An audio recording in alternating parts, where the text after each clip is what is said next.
Thank you, Madam Deputy Speaker. Last week, the Prime Minister promised to end an era of retreat. Yet today signals the biggest retreat by a British government from our global role in decades.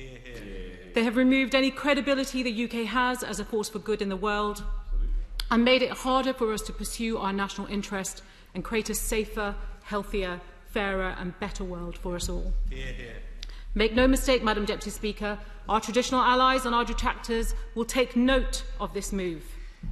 This government has destroyed the long-standing cross-party support for spending 0.7% of GNI to eradicate global poverty and reneged on their promise to the British people, breaking a manifesto commitment and turning their backs on all those they promised to champion.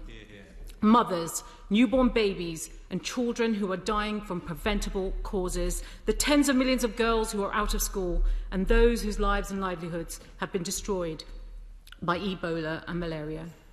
Britain and the world deserve better than a Foreign Secretary who has allowed the aid budget to be slashed, leaving our global reputation lying in tatters ahead of a year when the UK hosts the G7 and COP26.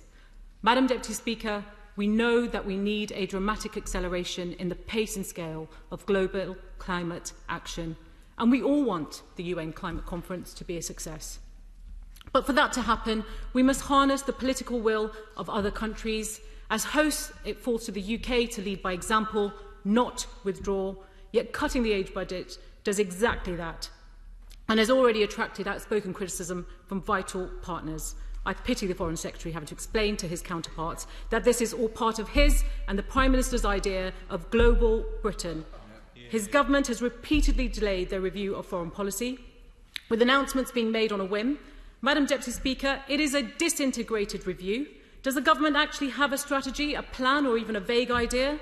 I've lost track of the number of times the Secretary of State has announced new development priorities, so perhaps he can confirm how long he will stick with these. Under the Conservatives, foreign aid has been diverted away from the world's poorest.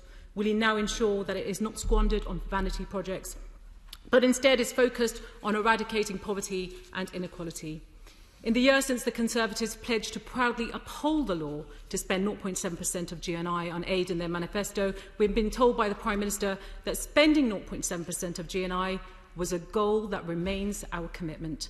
The Secretary of State has said the commitment is written in law and will be the beating heart of our foreign policy. His ministers, the members for Braintree and Rochford and Southend East, have told us the government are completely committed to the 0.7% target because it is the right thing to do. And we are bound by law to spend 0.7%, so it's not a choice, they say. It is in the law and we will obey the law. Now they've decided they don't actually like obeying the law. Madam Deputy Speaker, this government is developing a reputation, and many within his own party don't like what they see. Yesterday, his own minister resigned because abandoning our commitment risks undermining efforts to promote a global Britain.